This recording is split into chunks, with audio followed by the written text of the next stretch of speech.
Ngayon, we have an opportunity to eat and to party. Party! Dahil na-discover ni Chef Ron itong Cafe Moda sa Las Vegas, Nevada. And according to him, hindi lang pagkain ng masarap, Ano pa? pati ang gimikan. Ayun. Masarap. Give me Well, why don't we time. check it out at tayo ng mag-eat and run! and party! Kumusta po kayo mga ka-nation? Si Ron Vilaro po and welcome to another segment ng Eat and Run. Pagdating sa kasayahan, pahuhuli pa tayong mga Pinoy? Dito po sa Las Vegas, meron silang Cafe Moda. Hangout ng mga Pinoy pagdating sa chibugan, pero hangout din ng mga Pinoy pagdating sa kasayahan. Kaya kung ako sa'yo, samahan niyo po ako inside at makiparty na tayo. Magtataka ba kayo? Tingnan nyo naman ang setup natin. Nasa kitchen po kami ng Cafe Moda kasi nga naman masyadong maingay sa labas. Lahat ng tao masaya nagpa-parties. So I decided to take my cameraman and shoot inside the kitchen where the action is.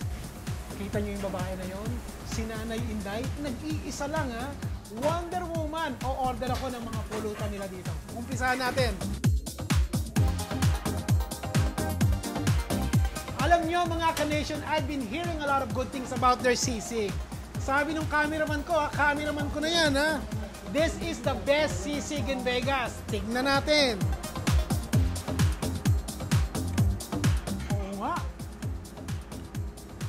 Maanghang, na maalat, tsaka crispy. Sa pa nga. Sarap. Calamari. Sabi sa inyo, pulutan ng pakay ko dito, di ba?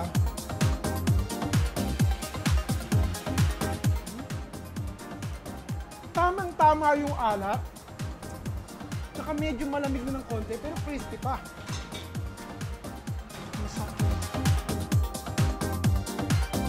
I've had some really good crispy pata in the past. Let's see kung eto okay.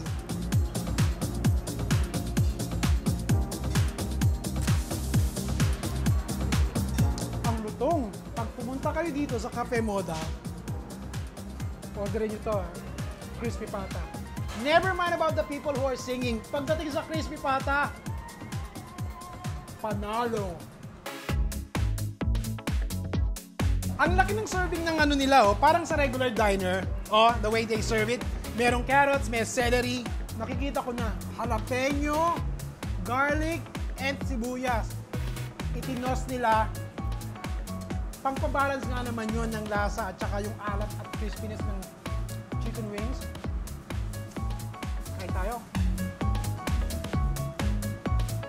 Kahit pala nag-iisa si Nanay Inday dito, kayang-kaya to. Ang sarap nito. Ito masarap.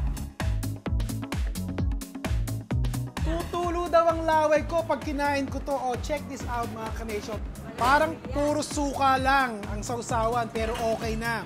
Tayo namang mga Pinoy, suka lang lagi ang katapat kung di suka, toyo o kamatis pagdating sa prito, di ba?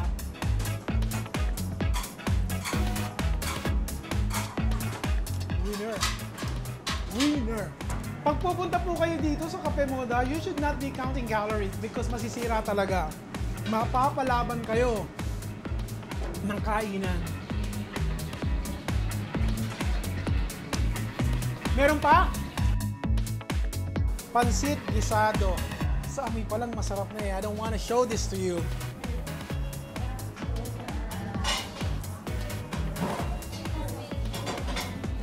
Sarap. Okay, sana po nag-enjoy kayo. Ako nabusog. Kahit dun sa patikim-tikim na yon, sigurado ako sa inyo, talagang mabubusog kayo. If you happen to be here in Las Vegas at tapos na kayong magsugal, tapos na kayong manood ng mga Vegas show, and you're feeling like eating Pinoy food, aba, itry nyo po ang Cafe Moda. Continue dancing, continue singing while eating some really great pulutan. Magkita-kita po ulit tayo next week sa isa na namang segment ng Eat and Run. Maraming salamat, Abby, ng Flawless Faces Skincare sa Hercules, Dr. Tina Sagil, Olivia Quido, and Penny Spa ng Chicago. Ito po si Ron Vilaro, ang best friend nyo sa kusina. I'll see you again next time. Goodbye!